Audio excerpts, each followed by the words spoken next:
اور قلعہ روہتاس میں جو اولیاء کرام دفن ہے ان میں ان کا بہت اعلیٰ مقام ہے۔ یہ بیرونی حصہ سید چاند ولی دروازے کا یہ گرل جو ہے یہ تو نہیں لگی ہوئی ہے، اور یہ چھوٹا سا دروازہ ہے جس سے اندر آنا پڑتا ہے۔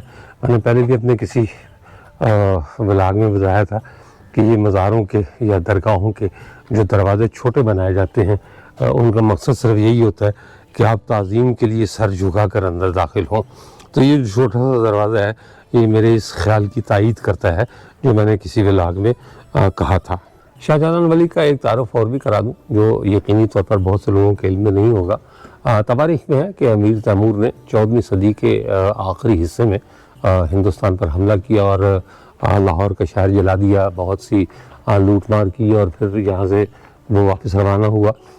اس وقت لاہور پر حکمرانی تھی شیخا کھوکھر اور اس کے بیٹے ملک جسرت کھوکھر کی۔ شیخا کھوکھر کو تو اس نے جان سے مار دیا، اس کی زندہ کھال کھچوا لی امیر تیمور نے، کیونکہ انہوں نے اس کا مقابلہ کرنے کی ہمت کی تھی یا جرت کی تھی، اور ملک جسرت کو وہ اپنے ساتھ غزنی لے گیا۔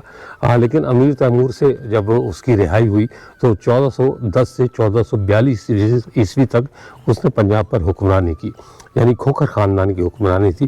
ملک جسرت کھوکھر نے اپنی 2 بیٹیوں کی شادی بابا ظاہر ولی سید نظام الدین تڑمبی کے 2 بیٹوں کے ساتھ کی تھی۔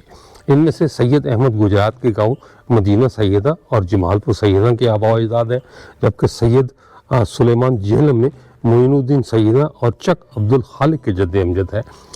سید عبد الخالق نے شیر شاہ سوری سے جہلم میں ملاقات کی اور اس کے ساتھ شامل ہوئے، اور ان کے بیٹے شاہ چاند ولی تھے جنہوں نے قلعہ روہتاس میں مزدوری کی اور معاوضہ نہیں لیا، چنانچہ ان کے دروازے کو مطلب اس دروازے کو انہیں کے نام سے موسوم کر دیا گیا اور اس کا نام رکھا گیا چاند ولی دروازہ۔ ویسے تاریخ دانوں نے یہاں ایک زیادتی کی ہے، ظلم کی ہے۔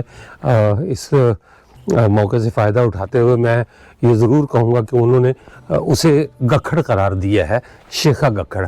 تو تاریخ لکھنے والے خود تو مر گئے، لیکن ہم تاریخ بتانے والوں کو ضرور شرمندہ کروا دیتے ہیں۔ وہ مختلف مقامات پر جب وہ یہ بتاتے ہیں کہ جی فلاں کھوکھر نہیں بلکہ گکھڑ تھا، لیکن شیخا کھوکھر تھا، اور اس کا جو بیٹا ملک جسرت ہے وہ بھی کھوکھر تھا، اور اس نے ایک طویل عرصے تک امیر تیمور کے جانے کے بعد کم از کم 32 سال پنجاب پر حکومت کی تھی۔ یہ جو سامنے آپ کو کھنڈر نما دیوار نظر آ رہی ہے، یہ وہی دیوار تھی جو 1750 فٹ لمبی تھی اور قلعے کے اندرونی حصے کو بیرونی حصے سے الگ کیا کرتی تھی۔ یہ وہ دیوار میں نے دوسری طرف سے بھی آپ کو دکھائی ہے، اور اس طرف سے بھی جو ہے وہ اس کی باقیات کو تھوڑی سی رہ گئی ہیں۔ اسی دیوار کو یعنی بیرونی حصے کو اندرونی حصے سے ملانے کے لیے یہ چاند ولی گیٹ بنایا گیا تھا، جو قلعے کا مرکزی دروازہ تو نہیں تھا، لیکن یہ اندرونی اور بیرونی حصے کو ملانے کے لیے ضرور استعمال ہوتا تھا۔ قلعہ روہتاس کا ایک اور دروازہ جسے سر دروازے کے نام سے جانا جاتا ہے، یہ اتنا عالی شان تو نہیں جتنے عالی شان دروازے سہل دروازہ، خاص خانی دروازہ یا شیشی دروازہ یا لنگر خانی دروازہ ہے، لیکن یہ ایک چھوٹا دروازہ ہے۔ اسے سر دروازے کا نام اس وجہ سے دیا گیا کہ جس مقام پر میں کھڑا ہوں یہاں اس دور میں یعنی سوری عہد میں ایک تالاب ہوا کرتا تھا، اور یہ دروازہ چونکہ تالاب کی سمت کھلتا تھا اس لیے اسے سر دروازہ کہا جاتا ہے۔ تو چھوٹا سا دروازہ ہے، اور اس کے سامنے جو تالاب کا حصہ ہے وہ بھی میں آپ کو دکھاتا ہوں، وہ عیدگاہ بھی دکھاتا ہوں، جس عیدگاہ میں نماز پڑھنے کے لیے اس دور میں لوگ کشتیوں کے ذریعے یہاں پہنچا کرتے تھے۔ عیدگاہ تک پہنچنے کے لیے برز نامی ایک خفیہ راستہ بھی موجود تھا جو سکھوں کے عہد میں کھول دیا گیا، اور لوگ سوہل دروازے کے راستے عیدگاہ تک جایا کرتے تھے۔ یہ میرے پیچھے سر دروازہ کالے رنگ کی فصیل، مطلب ادھر سے بھی دیکھیں اس وقت بھی دیکھیں تو یہ بڑی خوفناک سی نظر آتی ہے فصیل، اور اس زمانے میں جب یہ آباد ہوگی تو یقیناً یہ خوفناک نہیں ہوگی، کیونکہ اب پتھر اس کے سیاہ پڑ گئے ہیں، جبکہ جو اس کی تعمیر میں پلستر استعمال ہوا تھا اس کا رنگ سفید تھا۔ اور میں نے اس کا جو تعارفی ولاگ تھا اس میں یہ بتایا تھا کہ اس کی جو کہ شکل انڈے جیسی تھی، روہتس سے اس کا نام لیا گیا تھا۔ روہتس سنسکرت کا لفظ ہے اور اس کا مطلب ہے سفید انڈا۔ تو ایک تو اس کی شکل جو ہے وہ بیضوی بنتی ہے، انڈے جیسی شکل بنتی ہے، اور دوسری بات یہ کہ اس میں پلستر بھی سفید استعمال ہوا تھا، جس کی وجہ سے اسے نام دیا گیا روہتس کا۔ اور پھر وہ بگڑتے بگڑتے پہلے روہتاس اور اب روہتاس یعنی واو رے کے بعد آتی ہے۔ یہ بیرونی سا جنگل کی طرف کھلتا ہے، یہ بھی میں آپ کو بتا چکا ہوں کہ اس کے ایک طرف جو ہے وہ گھنا جنگل تھا، یہ جنگل ٹلہ جوگیاں تک چلا جاتا ہے، اور ایک طرف جو ہے وہ کس، ایک طرف گھان، اور ایک طرف جو ہے وہ گہری کھائیاں۔ میں یہ باہر آ گیا ہوں سر دروازے سے اور دوبارہ آپ کو اندر لے چلوں گا۔ یہ قلعے کی فصیل آپ کو نظر آ رہی ہے، اور یہ جو ہے وہ بالکل چھوٹا سا دروازہ، سر دروازہ، لیکن اسے بھی ظاہر بنایا کہ سنوارا گیا تھا۔ یہ الگ بات ہے کہ اب یہ اس کی محراب ٹوٹ گئی ہوئی ہے، ختم ہو گئی ہوئی ہے، اور 25 سے 30 فٹ جو ہے وہ فصیل کی چوڑائی تھی مختلف جگہوں پر، کچھ جگہوں پر یہ 30 سے 40 فٹ بھی تھی۔ یہ آپ اس سے اندازہ لگا سکتے ہیں کہ یہ سر دروازہ جو ہے میں اس میں سے گزر رہا ہوں، اور یہ ساری اس کی چوڑائی ہے۔ یہاں ایک ترامہ برج بھی ہے۔ کہتے ہیں کہ اس زمانے میں اس ترامہ برج میں جو لوہار تھے، ہنرمند تھے، وہ بیٹھا کرتے تھے اور سکے ڈھالا کرتے تھے اور مختلف اوزار بنایا کرتے تھے دھاتوں کی مدد سے، اس لیے اسے ترامہ برج کا نام دیا گیا۔ ترامہ برج کے سامنے چونکہ جنگل کی وجہ سے راستہ مسدود ہو گیا ہوا ہے اور جھاڑیاں ایسی ہیں کہ ان میں سے گزرا نہیں جا سکتا، لہذا سیڑھیوں پر سے چڑھ کے فصیل پر جانا پڑے گا، اس کے پہلے چبوترے پر، اور پھر جو ہے وہ ترامہ برج پہنچا جا سکتا ہے۔ تو یہ میں سیڑھیاں چڑھ رہا ہوں فصیل کے جو پہلا چبوترا کہہ لیں۔ یہاں ویسے ایک ہی چبوترا ہے، اور اس کے اوپر یہ دوسرا چبوترا ہے جہاں جو ہے وہ توپچی وغیرہ کھڑے ہوتے تھے۔ آگے سیڑھیاں چڑھیں گے اور پھر واپس آئیں گے ترامہ برج جانے کے لیے، کیونکہ یہی ایک واحد راستہ ہے جہاں سے وہاں تک پہنچا جا سکتا ہے۔ یہ دیکھیں اتنی چوڑی فصیل ہے کہ آج کل کی بعض سڑکیں بھی اتنی چوڑی نہیں ہیں جتنی چوڑی یہ فصیل بنی ہوئی ہے۔ مزید آگے سیڑھیاں چڑھیں گے اور اس کے اوپری چبوترے تک ہم پہنچیں گے اور پھر وہاں سے ترامہ برج جائیں گے۔ یہ سارا قلعہ کا وسیع قلعہ، جس کی وسعت کا صرف اندازہ ہی لگایا جا سکتا ہے کہ یہ کتنا وسیع ہوگا۔ تو یہ جناب سیڑھیاں ہیں اور اللہ جانے کیسے چڑھیں گے، لیکن کوشش کر رہے ہیں کہ کہیں پھسلے نہ۔ اوہ شاباش ہے، ایک درخت کی شاخ کو میں نے پکڑا ہے، پتہ چلا کہ شاخ بھی نیچے اور میں بھی نیچے۔ ہاں واہ، یہ ایک اور برج پر ہم پہنچ گئے۔ پہلے اس کا ایک نظارہ کروا دوں آپ کو۔ وسیع برج، اور اس پر بھی باقاعدہ سڑک بنی ہوئی ہے۔ فصیل کیا سڑک ہے، میرا خیال ہے کچھ 1 2 3 4 گھوڑے تو بآسانی اس پر بھاگ سکتے ہیں۔ تو چل رہے ہیں ترامہ برج کی طرف۔ فصیل پر ہمارا سفر بالکل ایسی لگ رہا ہے جیسے کسی سڑک پر جا رہے ہوں۔ تو ترامہ برج پر پہنچ کر آپ سے بات ہوتی ہے۔ جی ہم پہنچ گئے ترامہ برج۔ یہ برج کا نظارہ آپ کے سامنے، اور اس برج میں ہنرمند کاریگر بیٹھا کرتے تھے۔ یہ ایک نیم دائرے کی شکل میں گڑھا بھی بنا ہوا ہے۔ اب یہ نہیں پتا کہ اس میں کوئی مشینیں لگی ہوئی تھیں یا ہاتھ سے وہ سارے کام کرتے تھے، لیکن یہ طے شدہ بات ہے کہ جو ہنرمند تھے وہ یہاں بیٹھا کرتے تھے اور یہاں وہ سکے وغیرہ ڈھالا کرتے تھے۔ یہ ترامہ برج، یہ جو سامنے آپ کو نظر آ رہی ہے یہ عیدگاہ ہے۔ یہ شیر شاہ سوری دور کی عیدگاہ ہے، اور اسی کے گرد وہ تالاب یا جھیل ہوا کرتی تھی جس میں لوگ کشتیوں کے ذریعے عید کی نماز پڑھنے کے لیے آیا کرتے تھے۔ پھر وہ تالاب بھی خشک ہو گیا اور عیدگاہ کا راستہ بھی بند ہو گیا، لیکن کہتے ہیں کہ سکھوں نے پھر وہ راستہ کھول دیا تھا۔ روہتاس قلعے کو سب سے زیادہ نقصان سکھوں نے پہنچایا۔ جو بھی یہاں قیمتی پتھر لگے ہوئے تھے انہیں جو ہے وہ انہوں نے اتار لیا، اور اس قلعے کے دروازوں کی جو خوبصورتی تھی اسے جی بھر کر بگاڑا۔ یہ سوری دور کی عیدگاہ اور اس کے پیچھے آپ کو تالاب نظر آ رہا ہوگا، اسی کی وجہ سے اس دروازے کا نام سر دروازہ تھا۔ اور یہ جھیل، تالاب، یہ سارا کچھ اکٹھا تھا، کشتیاں چلا کرتی تھی چھوٹی، لیکن اب سارا کچھ خشک ہو گیا، ویران ہو گیا۔ لوگوں کو میرا خیال یاد بھی نہیں ہوگا کہ یہاں کبھی جھیل تھی یا اسے سر دروازہ کیوں کہا جاتا تھا۔ ورثے ویسے تو سنبھالنے کے لیے ہوتے ہیں، لیکن ہماری بدقسمتی یہ کہ ہم ان ورثوں کو سنبھالتے نہیں ہیں اور کوشش ہی نہیں کرتے ہم سنبھالنے کی۔ عیدگاہ جو میں نے آپ کو اوپر سے دکھائی تھی، اب اس کا میں نیچے سے آپ کو نظارہ کروا رہا ہوں، اور ادھر سے میں آپ کو وہ تالاب بھی نزدیک سے دکھا دوں جس کی وجہ سے اس کو سر دروازے کا نام دیا گیا۔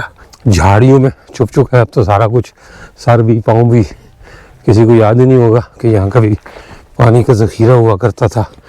اور یہ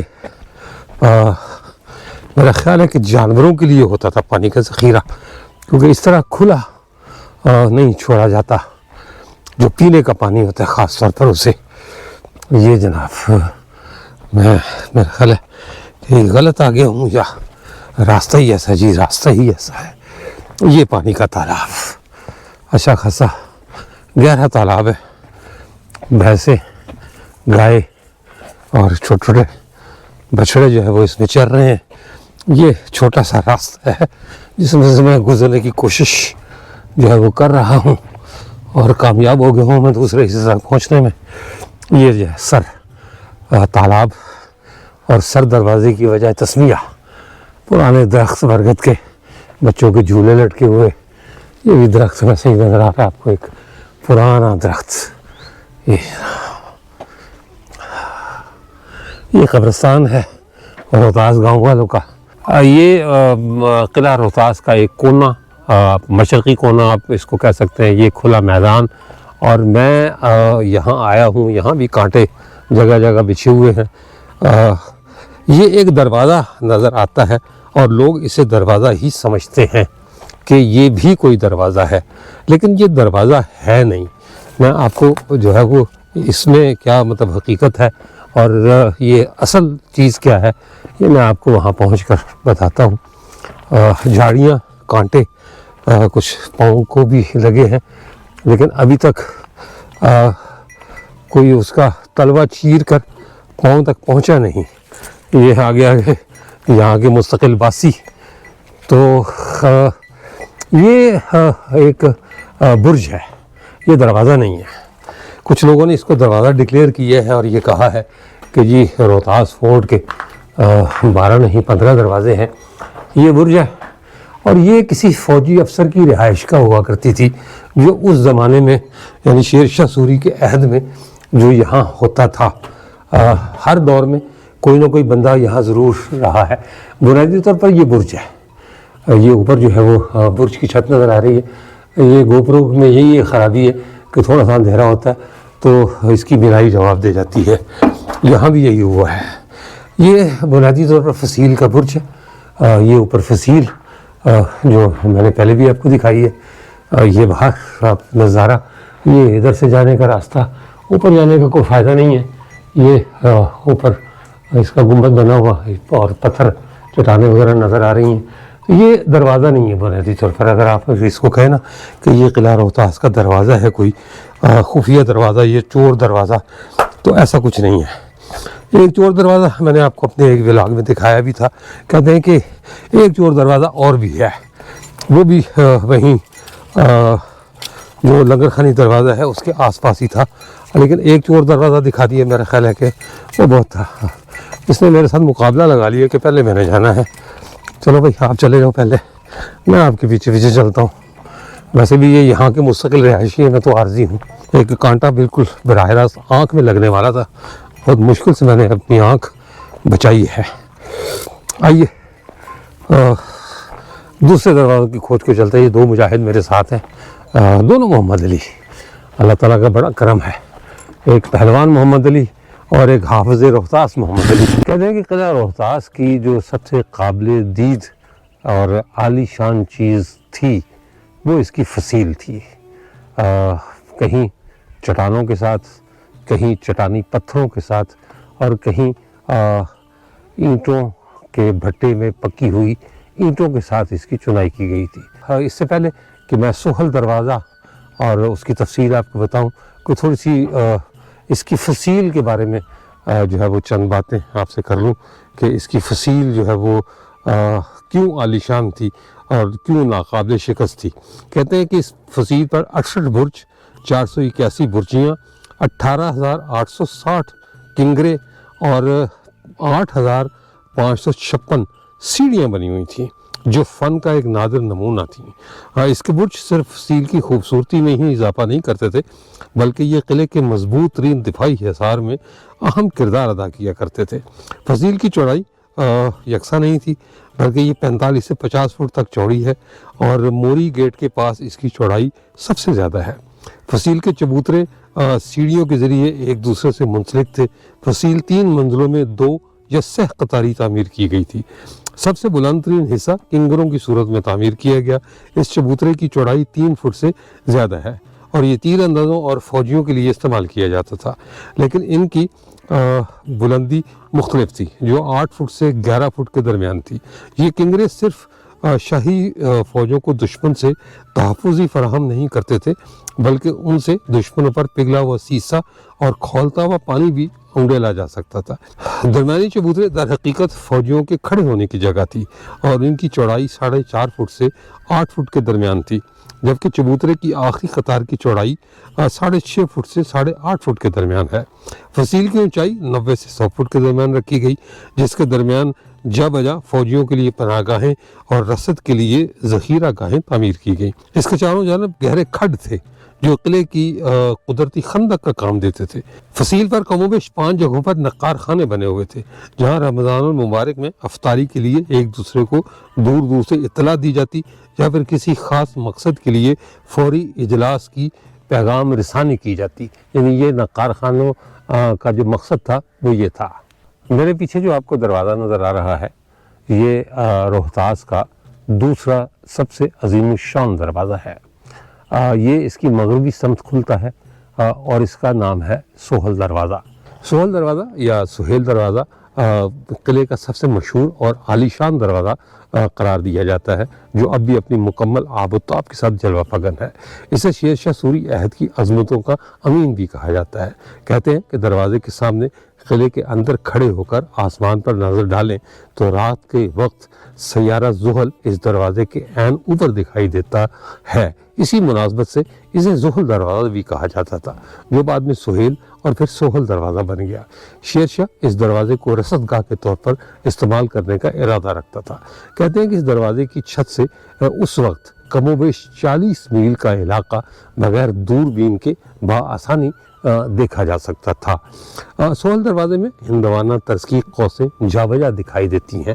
یہ سامنے بھی آپ کو جو قوسیں نظر آ رہی ہوں گی، یہ ہندوانہ طرز کی ہی قوسیں ہیں۔ اسی طرح بھربھرے پتھر اور سنگ مرمر کی سلوں پر مختلف مذہبی کتبے جو ہے وہ کندہ ہیں، جن پر جو ہے وہ خطاطی کے نمونے شامل ہیں، اور یہ سارے کے سارے خطے نسخ میں ہیں۔ دروازے کے نیچے انتہائی اندرونی حصے میں، جہاں صرف سرنگ کے ذریعے پہنچا جا سکتا ہے، حضرت سہیل غازی کا مزار موجود ہے، جنہیں شیر شاہ سوری کا مرشد بھی بتایا جاتا ہے۔ 1906 میں انگریز گورنر مٹکاف اپنی بیوی کے ساتھ قلعے کے دورے پر آیا اور مزار سے متصل ریسٹ ہاؤس میں ٹھہرا۔ دونوں میاں بیوی کی کسی بے ادبی یا گستاخی کے باعث انہوں نے یہاں ایک اژدہا دیکھا۔ ویسے کہا یہ جاتا ہے کہ جو مسز مٹکاف تھیں، انہوں نے چونکہ ایک منی اسکرٹ ٹائپ کا کپڑا پہن رکھا تھا، وہ اسی عالم میں جب مزار پر گئیں تو یہ بات صاحب مزار کو ناگوار گزری، اور انہیں ایک ایسا اژدہا نظر آیا مسز مٹکاف کو کہ وہ خوف کے مارے کئی روز تک بے ہوش رہی۔ کہا جاتا ہے کہ مسٹر مٹکاف نے اپنی بیوی کے مشورے پر غازی بابا کی قبر تک کا اندرونی راستہ بند کر دیا، اور زیارت کے لیے دروازے کی چھت پر قبر کا نشان بنوا دیا۔ بعد میں پھر ایک شخص نے کے دعوی بشارت پر قبر کو دوبارہ کھول دیا گیا، اور اب لوگ جا کر اندر حاضری دیتے ہیں۔ اس دروازے کی درمیانی محراب کے اوپر ایک گول کھڑکی بنائی گئی ہے، یہ آپ کو نظر آ رہی ہوگی۔ اس کے اوپر جو کھڑکی بنی ہوئی ہے یہ اسی کی طرف اشارہ ہے جو شاید گرز و نما کا جائزہ لینے کے لیے استعمال ہوتی تھی۔ دروازے کے اوپر 7 عالیشان کنگرے ہیں جن میں سے درمیانی 2 قدرے ادھورے ہیں۔ اس کی 2 برجیاں ہیں یہ دائیں بائیں جو اپنے زمانے میں تمام تر جنگی ساز و سامان سے لیس ہوا کرتی تھی۔ سہل دروازہ شاید قلعہ روہتاس کا وہ واحد دروازہ ہے جس سے 2 اہم واقعات منسوب ہیں۔ دوسرا مغل شہنشاہ یعنی نصیر الدین محمد ہمایوں جب شیر شاہ سوری سے شکست کھا کر ایران فرار ہو گیا تو 1540 میں شیر شاہ سوری نے پھروالہ قلعے پر حملہ کر دیا، لیکن سوری گکھڑوں کو شکست دینے میں ناکام رہا، بلکہ اس کے جواب میں گکھڑ مستقل اور روہتاس پر حملے کرتے رہے۔ شیر شاہ سوری کے مرنے کے بعد اس کے بیٹے اسلام شاہ سوری نے بھی مغلوں کے اتحادی اور پٹوہار کے گکھڑ حکمران سلطان سارنگ خان کو سور خاندان کی بادشاہ تسلیم کرنے اور حمایت کا پیغام بھیجا، لیکن سلطان سارنگ خان نے مغلوں سے بے وفائی سے انکار کر دیا۔ اسلام شاہ سوری کے حکم پر سلطان سارنگ خان اور گکھڑوں کے خلاف فوج کشی کی گئی۔ 1546 میں منکیالہ اور موجودہ گھوڑا راجگان کے علاقے میں ہونے والی جنگ میں گکھڑوں کو شکست ہوئی۔ سلطان سارنگ خان کے 16 بیٹے اس جنگ میں مارے گئے، جبکہ بعض روایات کے مطابق سلطان سارنگ خان کو گرفتار کر کے قلعہ روہتاس لایا گیا، اس کی زندہ کھال کھینچی گئی اور لاش کو کئی روز تک اسی دروازے پر لٹکائے رکھا گیا۔ دوسرا واقعہ بھی نصیر الدین ہمایوں کے حوالے سے ہی ہے کہ جب 1555 میں وہ واپس آیا ایران سے اور اس ارادے سے واپس آئے کہ اس نے ہندوستان پر اپنا قبضہ واپس لینا ہے، تو وہ سب سے پہلے پھروالہ پہنچا۔ کہتے ہیں کہ 11 سالہ شہزادہ جلال الدین محمد اکبر یا خالی اکبر، اس زمانے میں جلال الدین تو نہیں تھا کیونکہ بادشاہ نہیں بنا تھا، تو 11 سالہ اکبر جو ہے وہ اس کے ساتھ تھا۔ پھروالہ میں جو ہے وہ انہوں نے قیام کیا اور اس کے بعد ہمایوں پھروالے سے 100 کلومیٹر کے فاصلے پر یہاں قلعہ روہتاس پہنچا۔ وہ یہ عظیم الشان قلعہ دیکھ کر حیران رہ گیا۔ اس نے اپنے لوگوں سے جو اس کے ساتھ تھے ان سے پوچھا کہ یہ قلعہ کس کا ہے، کس نے بنوایا ہے؟ تو یہ پتہ چلا کہ جی یہ قلعہ اس کے دشمن یعنی شیر شاہ سوری نے بنوایا ہے۔ ہمایوں کو سخت غصہ آیا اور اس نے فوری طور پر قلعے کو مسمار کرنے کا حکم دے دیا، لیکن کہتے ہیں کہ بیرم خان ہمایوں کا بہت ہی معتمد تھا، معتمد اعلیٰ یا معتمد خاص تھا۔ اس نے ہمایوں کو یہ بات سمجھائی کہ اب یہ اسلامی ورثہ ہے، اس پر جو ہے وہ لوگوں کے یعنی عوام کے کروڑوں روپے خرچ ہوئے ہیں، لہذا آپ مہربانی کریں، کوئی رحم کھائیں عوام پر اور اسے مسمار کرنے کا حکم واپس لے لیں۔ ہمایوں کے ساتھ اس وقت بیرم خان بھی موجود تھا۔ کہتے ہیں بیرم خان جو ہے وہ بہت عقل مند اور دانا آدمی تھا۔ اس نے جب ہمایوں کا یہ حکم سنا تو اس نے یہ مشورہ دیا ہمایوں کو کہ قلعے کو نہ گرایا جائے کیونکہ اب یہ اسلامی ورثہ ہے اور اس پر عوام کے کروڑوں یا لاکھوں روپے خرچ ہوئے ہیں، تو آپ اپنے حکم کو برقرار رکھنے کی خاطر کسی دروازے کے کچھ کنگرے گروا دیں تاکہ آپ کی قسم بھی پوری ہو جائے، حکم بھی پورا ہو جائے اور قلعہ بھی بچ جائے۔ تو کہا یہ جاتا ہے کہ سہل دروازے کے 3 کنگرے گرا دیے گئے تاکہ بادشاہ کے حکم کی لاج رکھی جا سکے، اور بعد میں وہ 3 کنگرے دوبارہ تعمیر کیے گئے سہل دروازے کے، اور قلعہ روہتاس بھی بچ گیا، سہل دروازہ بھی بچ گیا بیرم خان کی عقل مندی کی وجہ سے۔ اب گو کہ کوئی بیرم خان اور کوئی ہمایوں زندہ نہیں، لیکن قلعے کے اندر جو گاؤں آباد ہے یعنی وہ منڈی گاؤں جو کبھی پہلے باہر ہوا کرتا تھا، اب اس کے لوگ یہاں آباد ہیں، صدیوں سے آباد ہیں اور وہ اس کو اپنی ملکیت سمجھتے ہیں۔ انہوں نے قلعے کی ایسی حالت کر دی ہے کہ اب نہ کسی کو اسے قلعے کی کسی دیوار کو گرانے کا حکم دینے کی کوئی ضرورت نہیں، بلکہ انہوں نے خود ہی اس کی دیواروں کا یہ حال کر دیا ہے کہ یہ اب قلعہ نہیں رہ گیا، بلکہ اگر اس کو پاکستان کا سب سے بڑا کھنڈر کہا جائے تو غلط نہیں ہوگا۔ اس کے ساتھ ہی اجازت دیجیے، انشاءاللہ تعالی اگلے ولاگ میں دوبارہ ملاقات ہوگی، تب تک کے لیے اللہ حافظ۔